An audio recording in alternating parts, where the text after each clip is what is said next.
یہ جناب باجی مریم صاحبہ اور ساتھ یہ عظمیٰ بخاری صاحبہ، اب یہ کیا کر رہے ہیں جی کہ یہ جو چانسلرز ہیں نا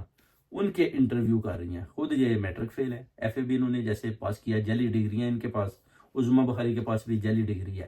اور چانسلروں کے انٹرویو ہو رہے ہیں. میں کہتا ہوں کہ یہ جی کیا ہو رہا ہے، کوئی قیامت کیوں نہیں برپا ہوگی؟ کہ یعنی چانسلر بھی وہ دیکھتے نہیں کہ جو انٹرویو لینے والی ہے وہ تو خود نہایت ہی نالائق قسم کی خاتون ہے، کسی میرٹ بیس کے اوپر اس کے پاس نہ تو کوئی تعلیم ہے نہ تربیت ہے، اور عظمیٰ بخاری کی بھی نہ کوئی تعلیم ہے نہ تربیت ہے، یعنی دونوں ہی منہ پھٹ.